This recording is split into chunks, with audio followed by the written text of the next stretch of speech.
내가 누군지 알아? 내 시간이 얼마나 귀한지 알기나 해? 당장 무릎 꿇고 제대로 사과해! 강남은행에서 벌어진 충격적인 상황입니다. 28세 여직원이 고객 앞에서 무릎을 꿇고 사과하고 있었죠. 그런데 이때 검소한 정장을 입은 한 노인이 조용히 들어섰습니다. 내 손녀한테 뭐 하는 짓인가? 이 한마디가 모든 것을 바꿔놓았어요. 과연 이 노인의 정체는 무엇일까요? 그리고 5천억 원 인출 선언은 은행에 어떤 파장을 일으킬까요? 시청 전에 구독과 좋아요 꼭 부탁드립니다. 영상 제작에 큰 힘이 됩니다. 당신이 실수한 거니까 무릎 꿇고 제대로 사과해. 강남 한복판에 위치한 대한은행 본점 VIP 라운지가 긴장감으로 가득 찼습니다. 40대 남성 박철수가 28세 여직원을 향해 소리치고 있었어요. 목소리는 라운지 전체에 울려 퍼졌죠. 하은은 떨리는 손으로 서류를 꽉 잡고 있었습니다. 얼굴이 창백하게 변해 있었어요. 고객님, 정말 죄송합니다. 제가 다시 한번 확인해 보겠습니다. 확인은 무슨 확인이야? 네가 실수해놓고 변명이야? 박철수는 더욱 목소리를 높였습니다. 주변에 있던 다른 고객들이 모두 이쪽을 바라보기 시작했어요. VIP 라운지의 고급스러운 분위기가 순식간에 어색해졌죠. 하은은 깊게 숨을 들이켰습니다. 이 은행에서 3년째 일하고 있었지만 이런 상황은 처음이었어요. 고객님의 말씀이 맞습니다. 제가 잘못 안내해드린 것 같아요. 맞습니다가 아니라 확실히 잘못한 거지. 박철수는 책상을 탁 치며 일어섰습니다. 얼굴이 붉게 달아올라 있었어요. 나는 태성건설 박성두 회장의 아들이야. 알겠어? 이런 식으로 일 처리를 하면 되겠어? 주변 직원들이 술렁이기 시작했습니다. 박철수의 아버지가 태성건설 회장이라는 말에 모두들 긴장했어요. VIP 라운지 담당 과장인 김영호가 급히 다가왔습니다. 박철수 씨, 무슨 일이신지요? 제가 도와드리겠습니다. 이 직원이 내 계좌 정보를 잘못 안내했어. 이런 식으로 일하는 거야? 김영호는 하은을 바라봤습니다. 하은의 눈가에는 눈물이 맺혀 있었어요. 정말 죄송합니다, 고객님. 제가 확인해보고 바로 처리해드리겠습니다. 처리는 무슨 처리야? 이미 내 시간을 30분이나 낭비했다고. 박철수는 손목시계를 가리키며 소리쳤습니다. 라운지에 있던 다른 고객들이 점점 불편한 기색을 보이기 시작했어요. 하지만 아무도 나서지는 못했죠. 하은은 고개를 깊이 숙였습니다. 정말 죄송합니다. 어떻게 하면 될까요? 어떻게 하면 되냐고. 무릎 꿇고 제대로 사과해. 박철수의 말에 라운지가 순간 조용해졌습니다. 다른 고객들이 믿을 수 없다는 표정으로 바라봤어요. 김영호도 당황한 기색이 역력했습니다. 고객님, 그건 너무 하시는 것 같은데요. 너무하다고? 내가 누군지 알고 말하는 거야? 박철수는 김영호를 노려봤습니다. 목소리에는 위협적인 톤이 섞여 있었어요. 내 아버지가 얼마나 큰 영향력을 가지고 있는지 알아? 하은은 온몸이 떨렸습니다. 하지만 무릎을 꿇을 수는 없었어요. 고객님, 정말 죄송하지만 그렇게는 할 수 없습니다. 할 수 없다고? 내가 실수해놓고 사과도 제대로 못하겠다는 거야? 박철수는 점점 더 흥분했습니다. 얼굴이 이제 완전히 빨갛게 변해 있었어요. 당장 무릎 꿇고 사과하지 않으면 이 은행 전체를 문제 삼을 거야. 하은은 눈물을 참으며 고민했습니다. 이 일을 잃을 수 없었어요. 결국 천천히 무릎을 꿇기 시작했습니다. 바로 그때 라운지 입구로 한 노인이 조용히 들어섰어요. 검소한 회색 정장을 입은 70대 노인이었습니다. 천천히 상황을 살펴봤죠. 강동혁은 처음에는 그냥 지나가려고 했습니다. 하지만 무릎을 꿇고 있는 젊은 여직원을 보고 걸음을 멈췄어요. 얼굴을 자세히 보니 낯이 익었습니다. 잠깐만, 저 아이가. 강동혁의 표정이 급변했습니다. 무릎 꿇고 있는 직원이 바로 자신의 손녀 하은이었어요. 믿을 수 없다는 듯 눈을 크게 떴습니다. 내 손녀한테 뭐 하는 짓인가? 강동혁의 목소리가 라운지에 울려 퍼졌습니다. 모든 사람들이 그쪽을 바라봤어요. 박철수도 깜짝 놀라며 뒤돌아봤습니다. 뭐야, 누구야 당신은? 끼어들지 말고 가세요. 박철수는 강동혁을 위아래로 훑어봤습니다. 검소한 정장 차림의 노인을 그냥 평범한 고객으로 여겼어요. 여기는 VIP 라운지야. 당신 같은 사람이 올 곳이 아니라고. 강동혁은 박철수를 차갑게 바라봤습니다. 눈빛에는 분노가 서려 있었어요. 하은은 할아버지를 보고 깜짝 놀랐습니다. 할아버지가 왜 여기에 있는지 이해할 수 없었어요. 할아버지. 하은이 작게 중얼거렸습니다. 강동혁은 손녀에게 다가가서 일으켜 세웠어요. 괜찮니? 다치지는 않았니? 네, 괜찮아요. 하은은 눈물을 닦으며 대답했습니다. 강동혁은 다시 박철수를 바라봤어요. 표정이 점점 더 차갑게 변했습니다. 이 아이에게 왜 무릎을 꿇게 했나요? 이 아이가 실수를 해서 그런 거야. 당신이 상관할 일이 아니라고. 박철수는 여전히 강동혁을 무시하는 태도였습니다. 강동혁이 누구인지 전혀 모르고 있었어요. 내 아버지가 누군지 알면 함부로 말 못할 텐데. 강동혁은 깊게 한숨을 쉬었습니다. 그리고 김영호를 바라봤어요. 김영호는 강동혁의 얼굴을 보고 뭔가 익숙하다는 생각이 들었습니다. 실례지만 성함이 어떻게 되시는지. 김영호가 조심스럽게 물었습니다. 강동혁은 잠시 망설이다가 대답했어요. 강동혁입니다. 강동혁이라고? 어디서 많이 들어본 이름인데. 김영호는 곰곰이 생각해 봤습니다. 그리고 갑자기 얼굴이 하얗게 변했어요. 설마 강대성 그룹의 그 강동혁 회장님이신가요? 라운지가 순식간에 조용해졌습니다. 강대성 그룹이라는 이름을 들은 모든 사람들이 긴장했어요. 박철수도 갑자기 불안해하기 시작했습니다. 혹시 정말 강대성 그룹 회장님이신가요? 김영호가 떨리는 목소리로 다시 물었습니다. 강동혁은 고개를 끄덕였어요. 그리고 하은을 바라봤습니다. 이 아이는 내 손녀입니다. 손녀라고요? 김영호는 믿을 수 없다는 표정을 지었습니다. 평소에 성실하게 일하던 하은이 강대성 그룹 회장의 손녀라니 상상도 못했어요. 라운지에 있던 다른 직원들도 모두 충격을 받았습니다. 박철수는 점점 안색이 나빠졌어요.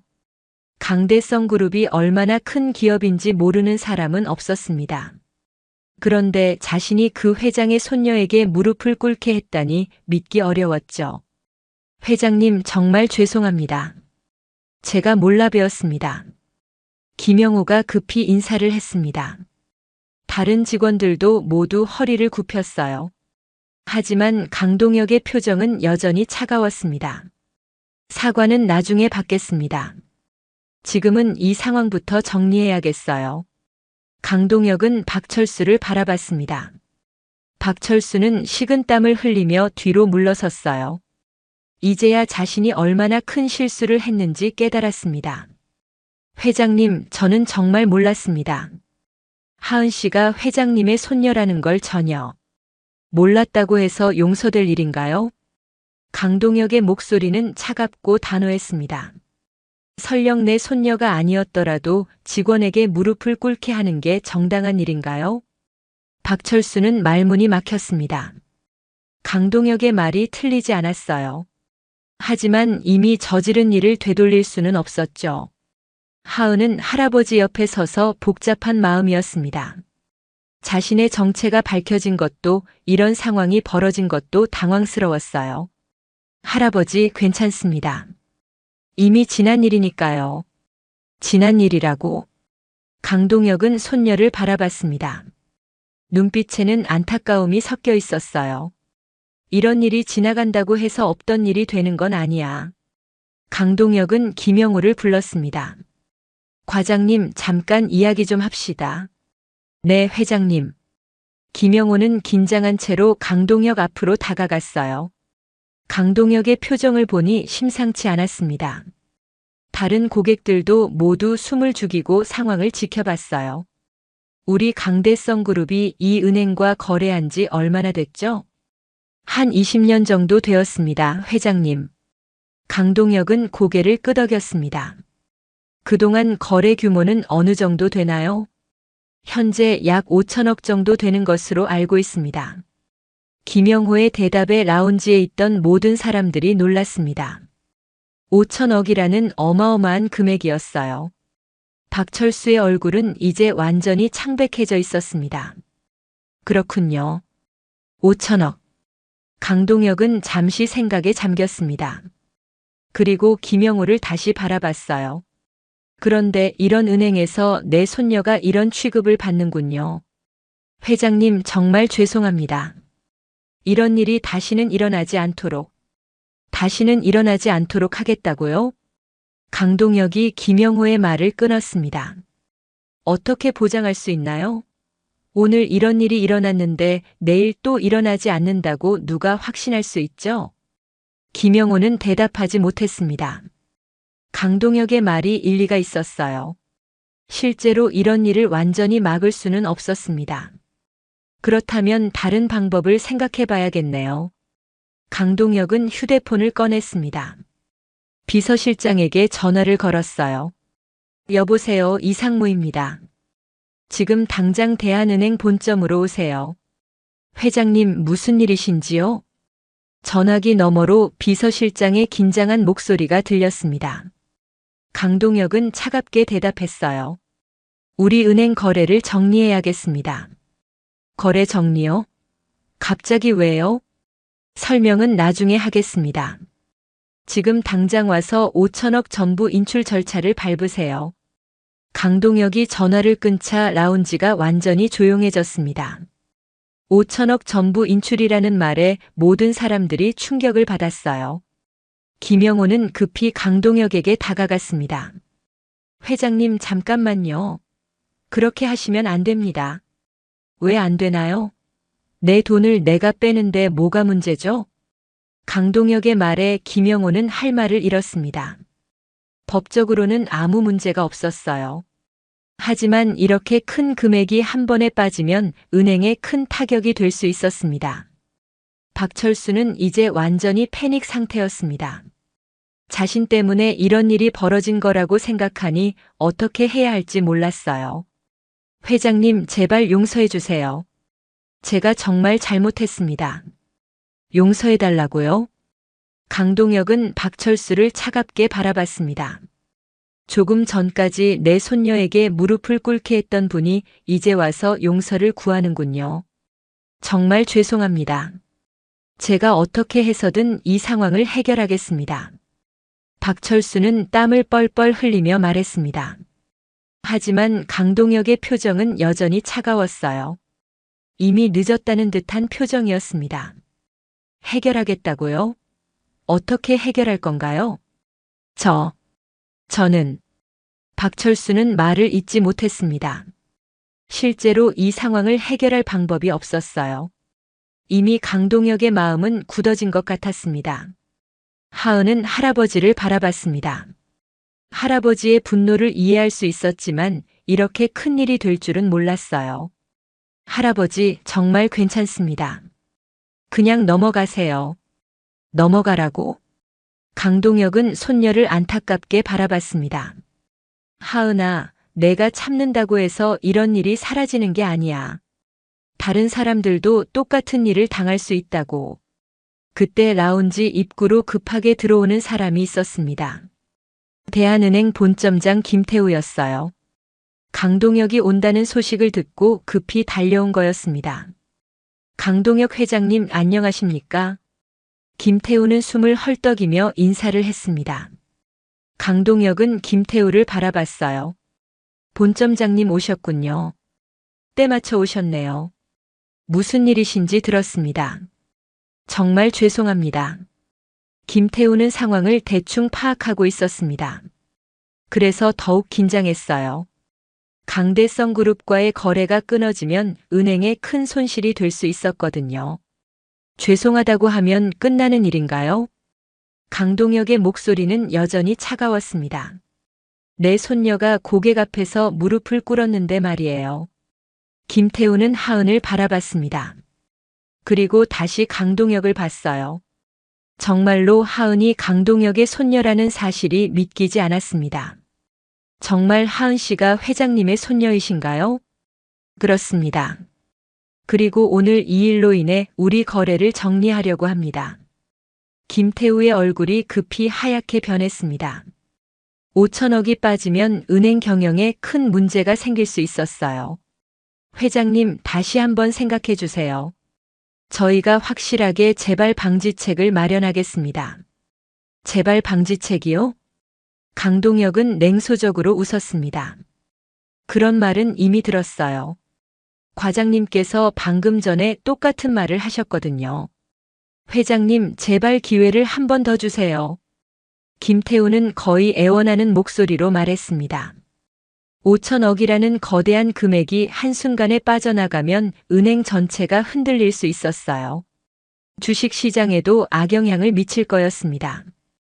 기회를 더 달라고요? 강동혁은 김태우를 바라봤습니다. 눈빛에는 실망감이 가득했어요. 20년 동안 거래하면서 이런 대우를 받는데 무슨 기회가 더 필요하죠? 김태우는 말문이 막혔습니다. 강동혁의 말이 틀리지 않았어요. 실제로 은행 측에서 고객 관리를 제대로 하지 못한 거였습니다. 그때 라운지에 또 다른 사람이 들어왔어요. 강동혁의 비서실장 이상무였습니다. 회장의 전화를 받고 급히 달려온 거였습니다. 회장님, 오라고 하셔서 왔습니다. 이상무는 주변 상황을 둘러봤습니다. 긴장한 은행 직원들과 당황한 고객들을 보니 뭔가 큰일이 벌어진 것 같았어요. 무슨 일이 있으셨나요? 우리 은행 거래를 모두 정리하려고 합니다. 5천억 전부 인출 절차를 밟아주세요. 강동혁의 말에 이상무도 깜짝 놀랐습니다. 갑자기 모든 거래를 정리한다니 이해할 수 없었어요. 회장님, 갑자기 왜 그러시는지요? 설명은 나중에 하겠습니다. 지금은 빨리 처리해 주세요. 강동혁의 단호한 말에 이상무는 더 이상 묻지 못했습니다. 회장의 결정에는 반드시 이유가 있다는 것을 알고 있었어요. 알겠습니다. 바로 절차를 시작하겠습니다. 잠깐만요. 김태우가 급히 이상무를 막았습니다. 얼굴에는 절망감이 가득했어요. 이렇게 큰 금액을 한 번에 인출하시면 저희 은행에 큰 타격이 됩니다. 그건 은행 사정이지 제 알 바가 아닙니다. 강동혁은 냉정하게 대답했습니다. 내 손녀가 모욕당할 때는 신경 쓰지 않으시더니 지금은 은행 사정을 걱정하시는군요. 김태우는 할 말을 잃었습니다. 강동혁의 말이 정확했어요. 실제로 하은이 모욕당할 때는 아무도 적극적으로 나서지 않았거든요. 박철수는 점점 더 불안해졌습니다. 자신 때문에 이런 큰일이 벌어진 거라고 생각하니 어떻게 해야 할지 몰랐어요. 회장님, 제가 무엇이든 하겠습니다. 제발 용서해 주세요. 무엇이든 하겠다고요? 강동혁은 박철수를 차갑게 바라봤습니다. 조금 전에 내 손녀에게 무릎 꿇으라고 했을 때는 그런 말씀 안 하시더군요.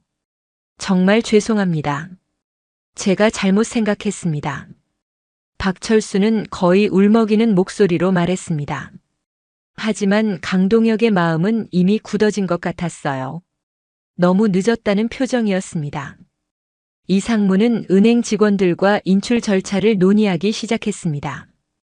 5천억이라는 거대한 금액을 한 번에 인출하는 것은 복잡한 과정이 필요했어요. 며칠이 걸릴 수도 있었습니다. 회장님, 이 정도 금액을 인출하려면 시간이 좀 필요할 것 같습니다. 이상무가 조심스럽게 보고했습니다. 강동혁은 고개를 끄덕였어요. 상관없습니다. 시간이 걸리더라도 확실하게 처리해 주세요. 김태우는 마지막 희망을 걸고 강동혁에게 다가갔습니다. 회장님, 정말 마지막으로 부탁드립니다. 저희가 진심으로 개선하겠습니다. 개선이요? 강동혁은 김태우를 바라봤습니다. 어떻게 개선할 건가요? 구체적인 방안이 있나요? 김태우는 잠시 망설였습니다. 사실 구체적인 방안을 생각해둔 것은 없었어요. 급하게 상황을 수습하려다 보니 무작정 부탁만 하고 있었습니다.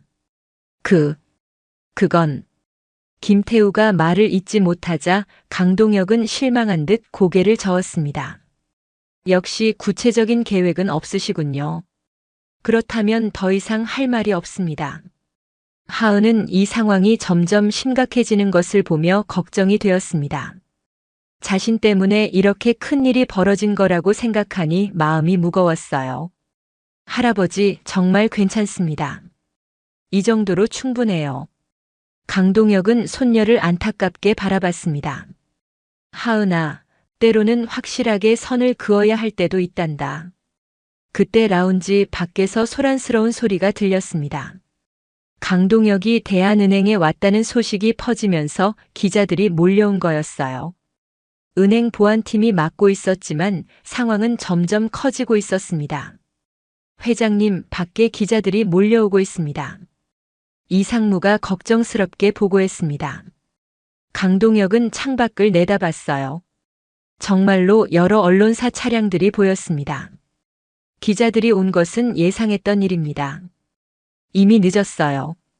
강동혁의 말에 김태우는 더욱 절망적인 표정을 지었습니다.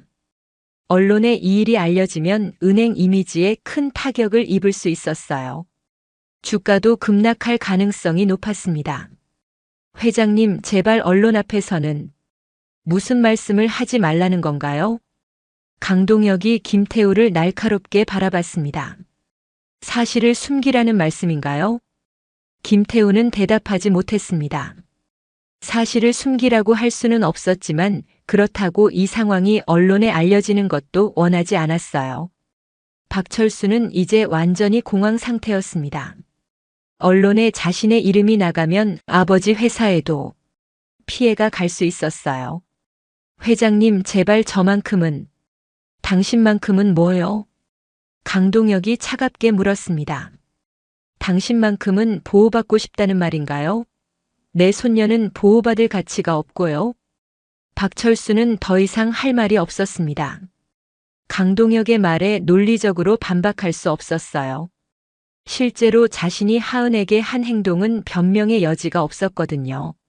라운지 밖에서는 기자들의 목소리가 점점 커지고 있었습니다.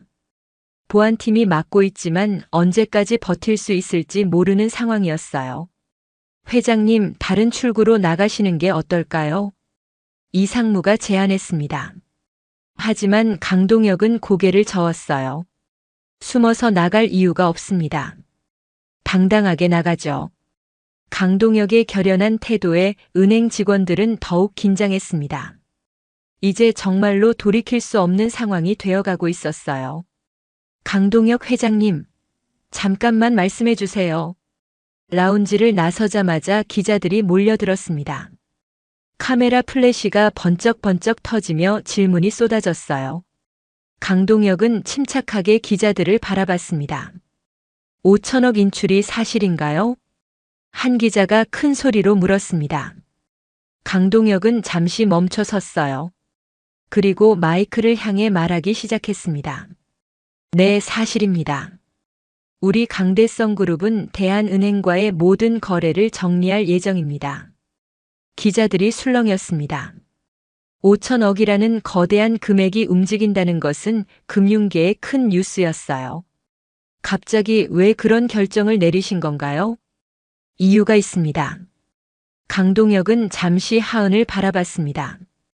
그리고 다시 기자들을 향해 말했어요. 우리 직원이 고객 앞에서 무릎을 꿇는 일이 벌어졌습니다. 직원이 무릎을 꿇었다고요?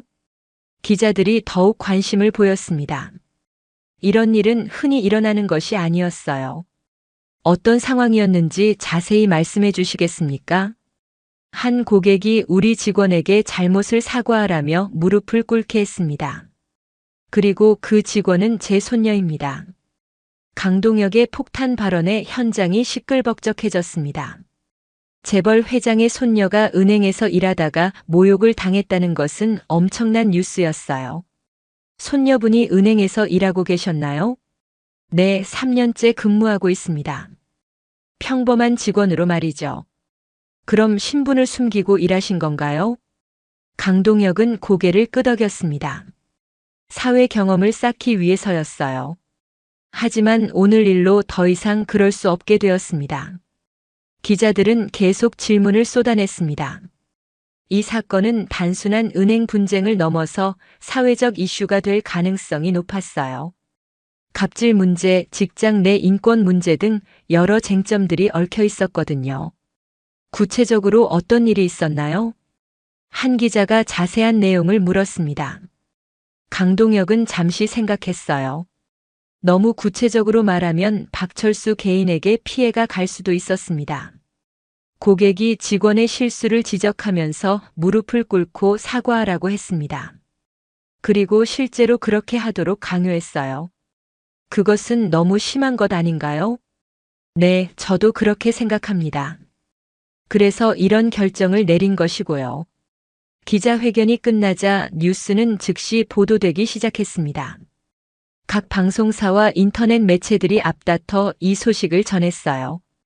강대성그룹, 대한은행과 결별, 재벌 손녀 무릎 꿇린 갑질 고객 등의 헤드라인이 쏟아졌습니다. 대한은행 본점에서는 긴급 회의가 소집되었습니다. 김태우를 비롯한 임원들이 모여 대책을 논의했어요. 5천억 인출에 따른 유동성 문제와 이미지 회복 방안을 찾아야 했습니다. 이런 일이 어떻게 일어날 수 있었습니까? 은행장이 화를 내며 말했습니다. VIP 고객을 이런 식으로 잃는다는 것은 상상할 수 없는 일이었어요. 김태우는 고개를 숙이며 상황을 설명했습니다. 저희도 예상치 못한 일이었습니다. 하은 씨가 강 회장님의 손녀인 줄 전혀 몰랐거든요. 그것이 문제가 아니지 않습니까? 은행장의 목소리가 더욱 커졌어요. 손녀든 아니든 직원이 고객 앞에서 무릎을 꿇게 하는 것 자체가 말이 안 되는 일이었거든요. 한편 인터넷에서는 이 사건에 대한 댓글들이 폭발적으로 늘어나고 있었습니다. 대부분 강동혁의 결정을 지지하는 의견들이었어요. 갑질 고객 제대로 혼내줬네. 이런 게 진짜 정의다 같은 댓글들이 달렸습니다. 하지만 일부에서는 다른 의견도 있었습니다. 너무 과한 것 아니냐, 은행 직원들만 피해보는 것 아니냐 하는 우려의 목소리도 나왔어요. 박철수는 집에서 뉴스를 보며 절망감에 빠져 있었습니다. 자신의 이름은 아직 공개되지 않았지만 언제 알려질지 모르는 상황이었어요. 아버지인 박성두 태성건설 회장에게도 연락이 오기 시작했습니다. 철수야, 뉴스 봤어. 혹시 그 사건이? 아버지, 죄송합니다. 제가 정말 잘못했어요. 박철수는 아버지에게 상황을 설명했습니다. 박성두는 아들의 말을 듣고 한숨을 깊게 쉬었어요. 어떻게 그런 일을 할 수가 있니? 사람을 무릎 꿇게 하다니. 정말 순간적으로 화가 나서 제가 잘못 생각했어요. 이미 늦었다. 강 회장 같은 분을 적으로 돌렸으니 어떻게 될지. 박성두도 걱정이 많았습니다. 강대성 그룹의 영향력을 모르는 사람은 없었어요. 재계에서도 함부로 건드릴 수 있는 상대가 아니었습니다. 대한은행의 주가는 뉴스가 나간 직후부터 급락하기 시작했습니다. 투자자들이 불안해하며 주식을 팔아치우고 있었어요. 5천억이라는 거대한 자금이 빠져나간다는 것은 은행 경영에 큰 타격이었거든요. 은행 관계자들은 주가 방어를 위해 긴급 대책을 세워야 했습니다. 하지만 강동혁의 마음을 돌리지 못한다면 근본적인 해결이 어려운 상황이었어요. 하은은 집에서 뉴스를 보며 복잡한 마음이었습니다. 자신을 보호해주려는 할아버지의 마음은 고마웠지만 이렇게 큰 파장이 일 줄은 몰랐어요. 동료들에게 미안한 마음도 들었습니다. 휴대폰에는 동료들과 친구들로부터 연락이 계속 왔습니다. 모두들 뉴스를 보고 깜짝 놀랐다는 내용이었어요. 평범한 동료였던 하은이 재벌 손녀였다는 사실에 충격받은 사람들이 많았습니다. 정말 강 회장님 손녀였어? 전혀 몰랐어. 미경이 전화를 걸어왔습니다. 하은은 조심스럽게 대답했어요. 미안해, 말하지 못해서. 할아버지께서 비밀로 하라고 하셔서. 아니야, 이해해. 하지만 정말 놀랐어. 그리고 오늘 일은 정말 화가 나더라. 미경뿐만 아니라 다른 동료들도 박철수의 행동에 분노하고 있었습니다. 평소에 성실하게 일하던 하은이 그런 모욕을 당했다는 것에 화가 났어요. 인터넷 커뮤니티에서는 이 사건을 둘러싼 토론이 뜨겁게 벌어지고 있었습니다. 갑질 문제에 대한 사회적 관심이 높아지면서 비슷한 사례들이 연쇄적으로 공개되기 시작했어요. 어떤 사람은 백화점에서 비슷한 경험을 했다고 했고, 또 다른 사람은 레스토랑에서 당했다고 했습니다. 그동안 숨어있던 갑질 피해 사례들이 본물처럼 터져나오고 있었어요.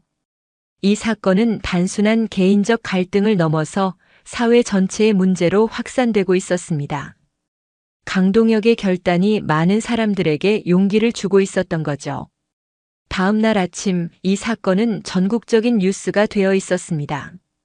각 방송사의 아침 뉴스에서 톱으로 다뤄지고 있었어요. 갑질 문제에 대한 사회적 관심이 폭발적으로 증가했습니다. 정말 충격적인 사건이네요. 재벌 손녀가 은행에서 일하고 있었다는 것도 놀랍지만 무릎을 꿇게 했다는 건 도저히 용납할 수 없는 일이죠. 뉴스 앵커가 심각한 표정으로 말했습니다. 대부분 강동혁의 결정을 지지하는 분위기였습니다. 이런 갑질 행위는 우리 사회의 고질적인 문제입니다. 이번 기회에 확실히 근절되어야 해요. 실시간 검색어 1위에 올랐어요. 수많은 사람들이 자신의 경험담을 공유하기 시작했습니다. 저도 백화점에서 비슷한 일을 당했어요. 고객이라는 이유로 무례하게 대하는 사람들이 너무 많아요. 한 네티즌이 댓글을 달았습니다. 이런 증언들이 계속 쏟아져 나왔어요. 그동안 참고 있던 사람들이 용기를 얻어 목소리를 내기 시작한 거였습니다. 대한은행에서는 비상대책회의가 계속되고 있었습니다. 주가는 하루 사이에 15%나 급락했어요. 투자자들의 불안감이 커지고 있었습니다. 이대로 가면 경영에 심각한 타격을 입을 수밖에 없습니다. 재무담당 이사가 걱정스럽게 보고했습니다. 은행장은 머리를 감싸 쥐었어요. 20년 넘게 은행을 운영해왔지만 이런 위기는 처음이었습니다. 강 회장님을 다시 만나 뵙는 게 어떨까요? 진심으로 사과드리고 개선 방안을 제시해보죠. 한 임원이 제안했습니다. 하지만 다른 임원들은 회의적이었어요. 이미 강동혁의 마음이 완전히 돌아선 상황에서 쉽게 용서받을 수 있을지 의문이었습니다. 박철수는 태성건설 사무실에서 아버지와 마주 앉아 있었습니다. 박성두의 표정은 그 어느 때보다 심각했어요. 회사 이미지에도 타격이 올 것 같았습니다. 언론에서 우리 회사 이름까지 거론하기 시작했어. 이게 어떻게 된 일이냐? 박성두가 화를 내며 말했습니다. 신문 기사에는 중견건설회사 회장 아들의 갑질이라는 표현이 나와 있었어요.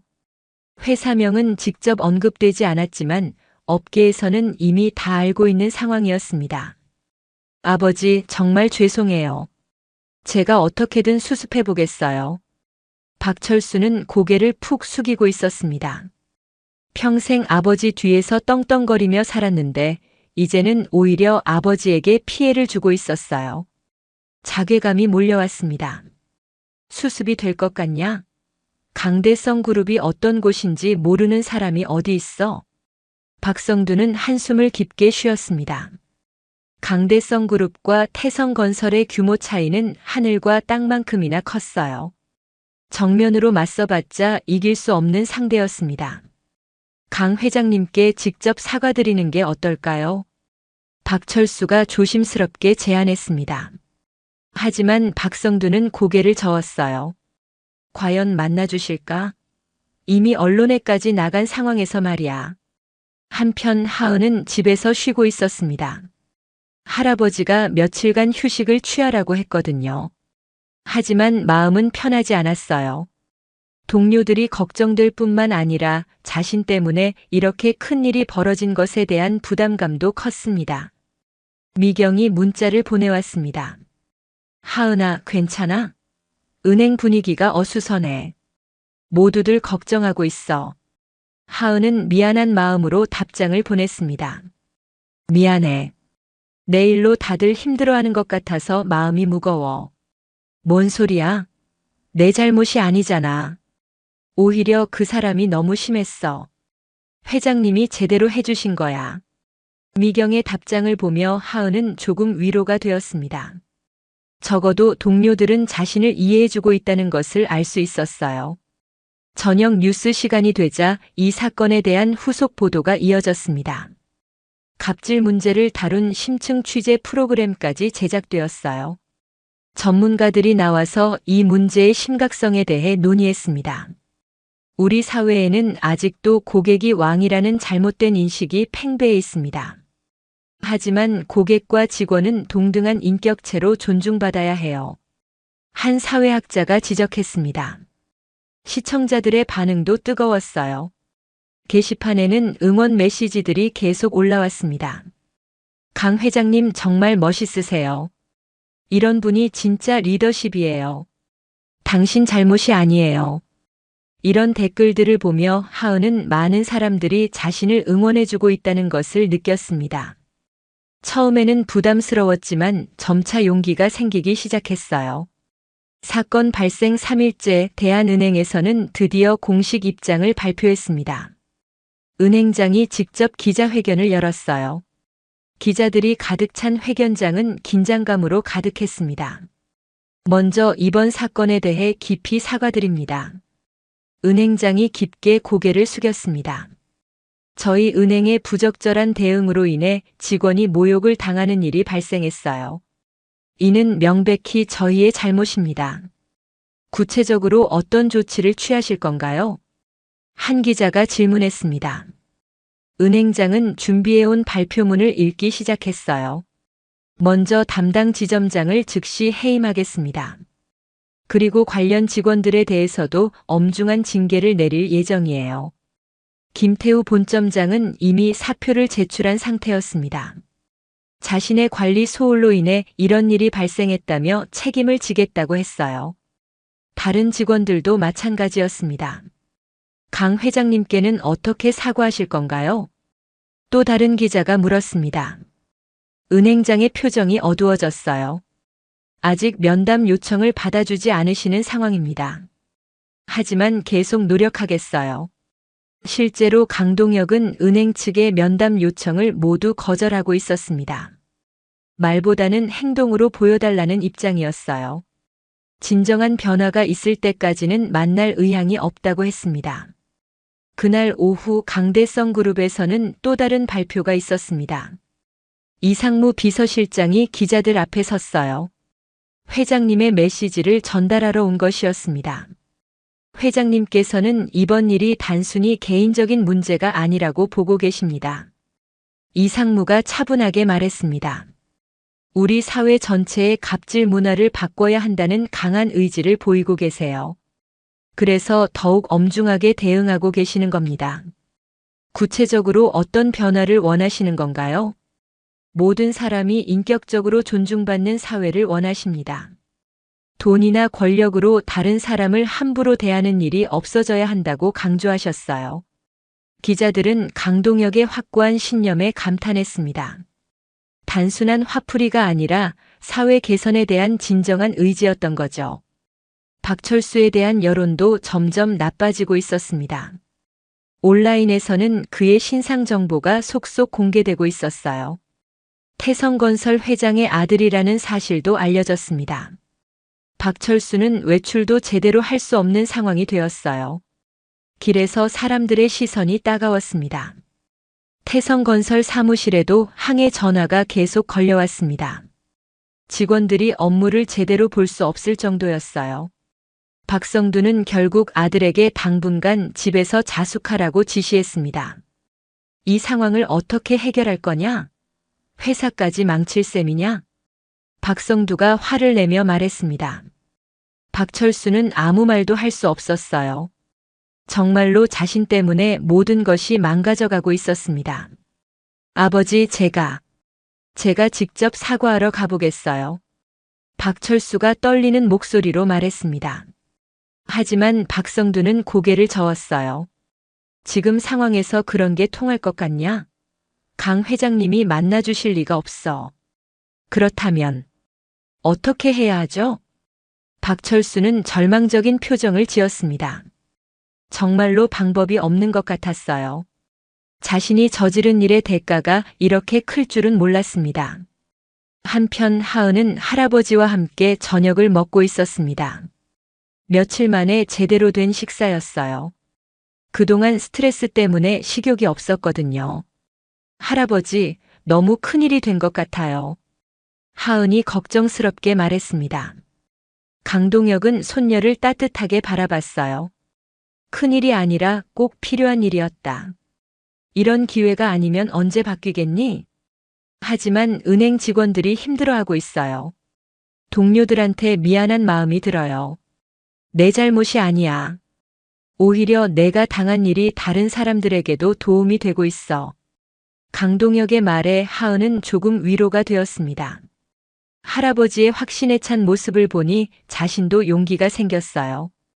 그런데 할아버지, 정말 은행과 거래를 끊으실 거예요? 강동혁은 잠시 생각했습니다.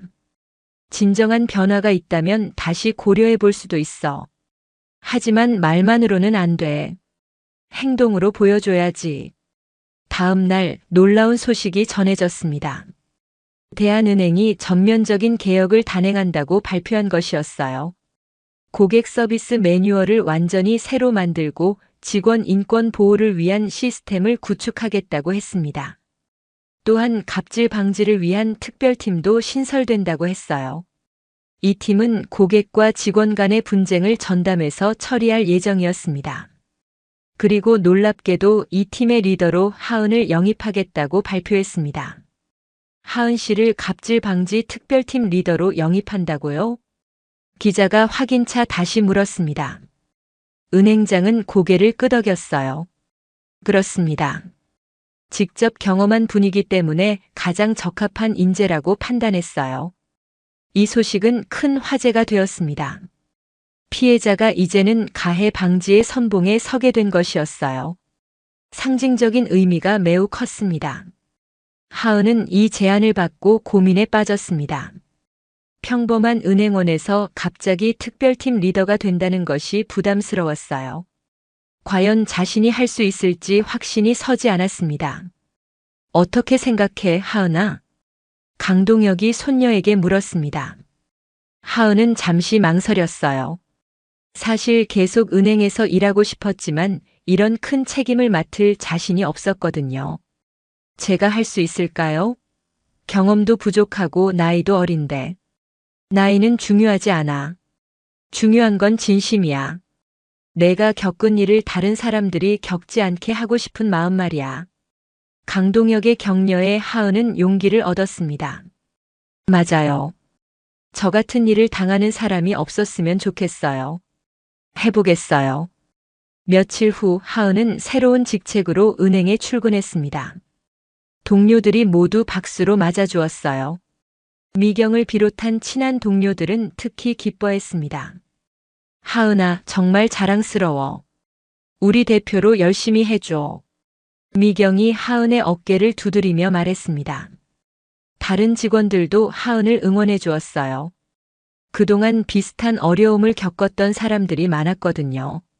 첫 업무는 전국 지점 현황 파악이었습니다. 하은은 팀원들과 함께 각 지점을 돌아다니며 직원들의 애로사항을 들었어요. 생각보다 문제가 심각했습니다. 정말 다양한 갑질 사례들이 있었어요. 어떤 고객은 직원에게 커피를 가져오라고 했고 또 다른 고객은 개인적인 심부름까지 시켰다고 했어요. 이런 일들이 일상적으로 벌어지고 있었다니. 정말 충격적이네요. 하은이 팀원들에게 말했습니다. 이제야 이 문제의 심각성을 제대로 알게 되었어요. 자신이 겪은 일이 빙산의 일각에 불과했던 거였습니다. 개선 방안을 마련하기 위해 전문가들과 회의를 했습니다.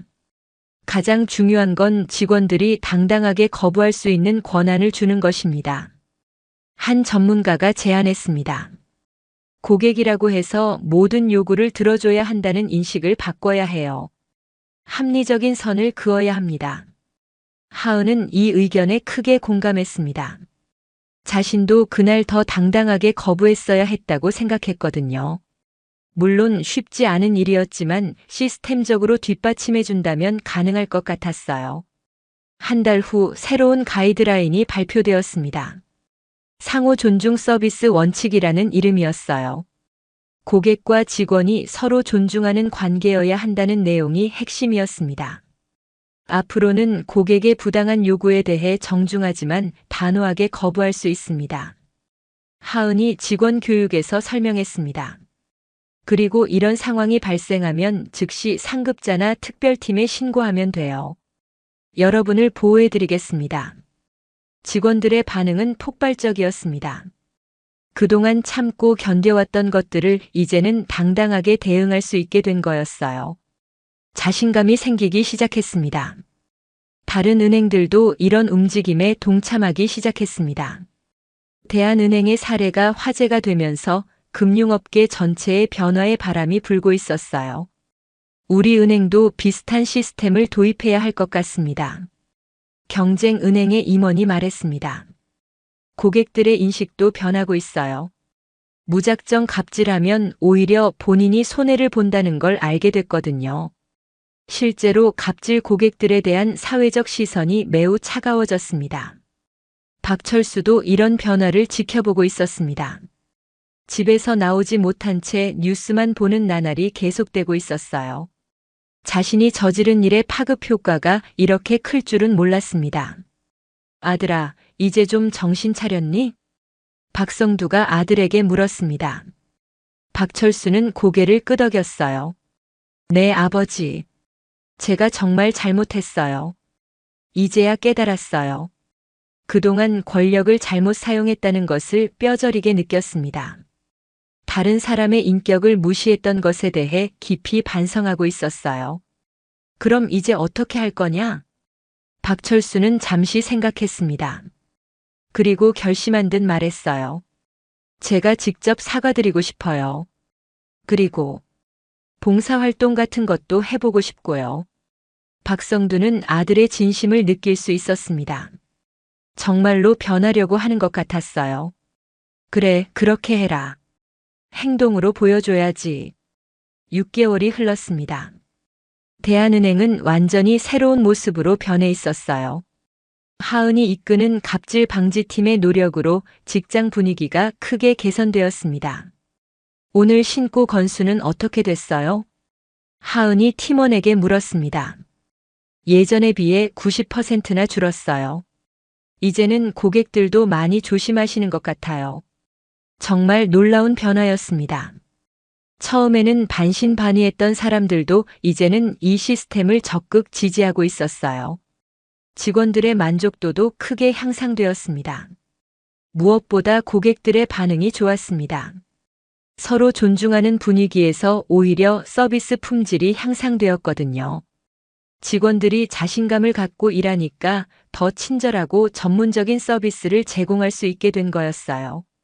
하은 씨 덕분에 우리 은행이 완전히 달라졌네요. 한 고객이 하은에게 말했습니다. 처음에는 걱정했는데 오히려 더 좋아진 것 같아요. 직원분들이 더 밝아 보여요. 이런 반응을 들을 때마다 하은은 뿌듯함을 느꼈습니다.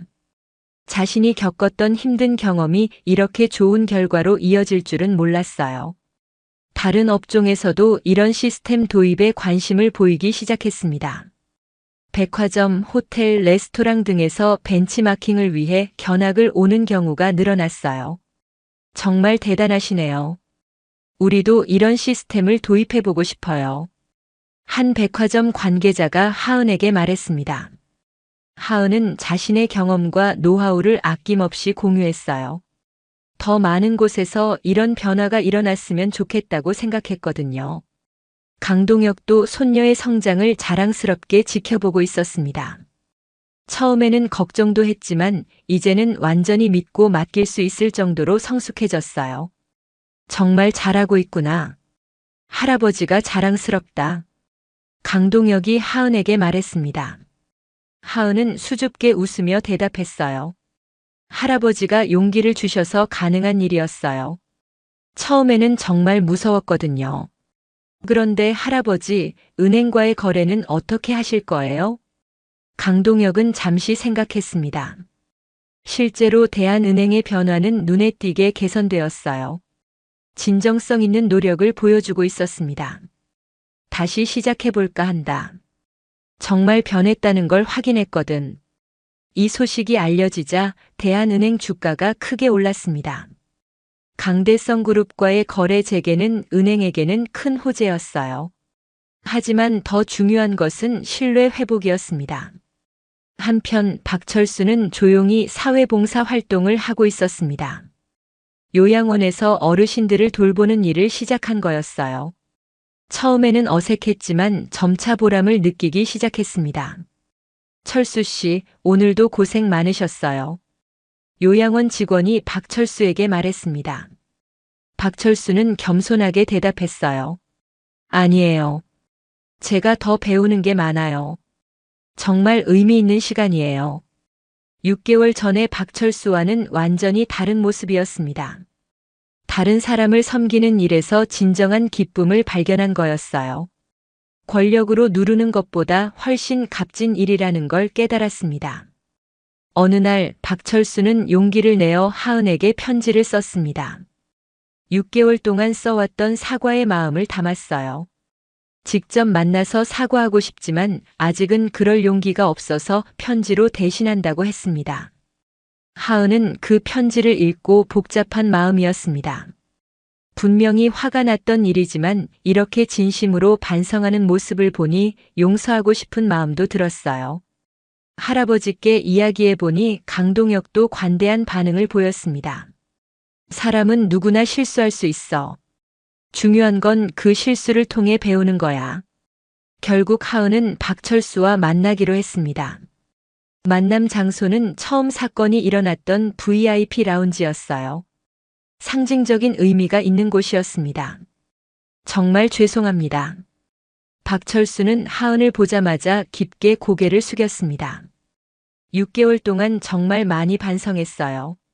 제가 얼마나 잘못된 사람이었는지 깨달았습니다. 괜찮아요. 저도 많은 걸 배웠어요. 하은의 너그러운 마음에 박철수는 감동했습니다. 자신이 그렇게 모욕했던 사람이 이토록 관대할 수 있다니 놀라웠어요. 앞으로는 다른 사람을 존중하며 살겠어요. 그리고 제가 할 수 있는 일이 있다면 뭐든 하고 싶어요. 박철수의 진심이 전해졌습니다. 하은은 그의 변화된 모습을 보며 사람은 정말 변할 수 있다는 것을 느꼈어요. 어느 봄날 하은은 할아버지와 함께 공원을 산책하고 있었습니다. 벚꽃이 만개한 아름다운 날이었어요. 할아버지, 정말 많은 일이 있었네요. 하은이 지난 1년을 돌이키며 말했습니다. 강동혁은 손녀를 바라보며 미소 지었어요. 힘든 일이었지만 결국 좋은 결과로 이어졌구나. 처음에는 정말 무서웠는데 지금은 오히려 감사해요. 그 일이 없었다면 지금의 제가 있을 수 없었겠죠. 하은의 말에 강동혁은 고개를 끄덕였습니다.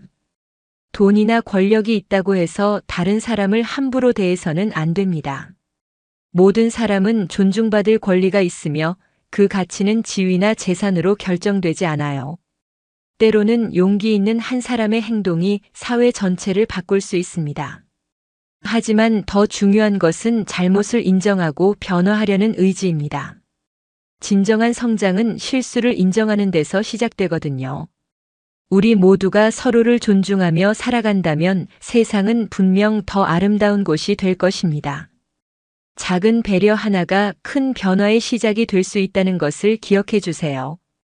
오늘 이야기가 좋으셨다면 구독과 좋아요, 알람 설정 잊지 마시고 소중한 댓글 하나가 큰 힘이 됩니다. 시청해 주셔서 진심으로 감사드립니다.